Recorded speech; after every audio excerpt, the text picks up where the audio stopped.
Kad mūsų tarpe yra ir jaunimo atstovų. Kęstutis atvažiavo iš Mažeikių. Teisininkas. Kęstutis Jočeris, taip? Teisingai pasakiau. Gerbiamas Kęstuti, jums žodis.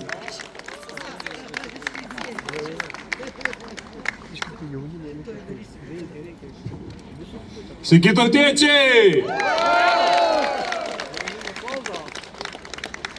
Malonu visus matyti, susirinkusius darbo dieną. Matėme čia visai neseniai, kai visa žiniasklaida, visa sisteminė žiniasklaida išreklamavo mitingą šalin rankas nuo laisvo žodžio ir kiek susirinko žmonių. Tačiau mes savo pastangomis, savo resursais, savo žiniasklaidos priemonėmis vis tiek sugebame kovoti ir atvykti. Tai didelis ačiū Jums. Ir iš tiesų geras šūkis, šalin rankas nuo Kapčiamiesčio girios. Tai iš tiesų išsakyta daugybė argumentų, bet esmė yra kokia. Kapčiamiesčio giria, matėme, kad pati bendruomenė nesutinka, kas yra labai svarbu.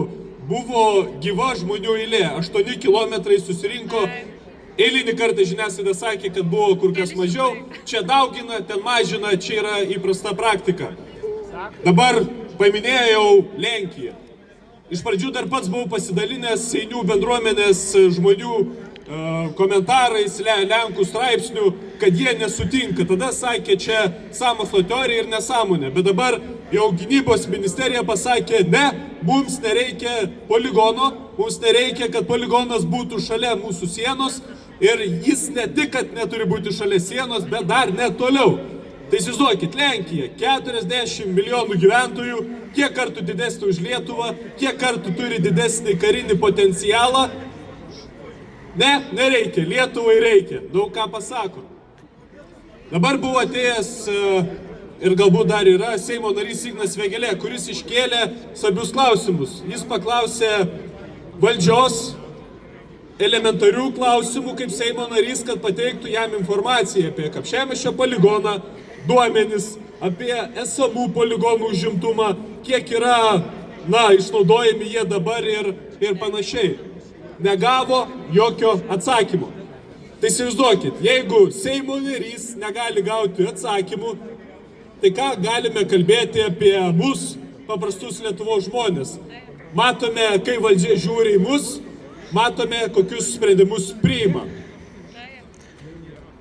Ir dabar aš pats esu ir Lietuvos krikščioniškosios demokratijos partijos pirmininkas. Ir ne kartą mačiau, kaip yra svarbus sprendžiami klausimai. Buvo nekilnojamojo turto klausimas, buvo šeimų sąjūdis. Kiek buvo eilė mitingų, kur partijos? Kur yra partijos? Kiek turim partijų Lietuvoje? Virš 20. Kur jos? Resursai, skyriai ir visa kita. Aktyvios tampa tada, kai reikia pasidaryti vieną nuotrauką ir pakalbinti žmonės ir atvykit, prabalsuokit. O kur jos dabar? Juk sprendžiami esminiai klausimai, kai sprendžiami jų nėra. Tai aš noriu paskatinti visas partijas, tos, kurios pritarė, paskatinti Seimo narius išgirsti visuomenės nuomonę. Nes apibendrinkim situaciją. Kapčiamiesčio bendruomenė nesutinka. Partneriai šalia Lenkija nesutinka. Informacijos gauti nei Seimo narys, nei visuomenė negali. Tai už ką mes balsuojam? Tai iš tiesų pritariu tam šūkiui, kad Lietuva neturi pavirsti pramonės ir karo zonomis. Šalin rankas nuo Kapčiamiesčio girios ir nuo Lietuvos miškų. Ačiū!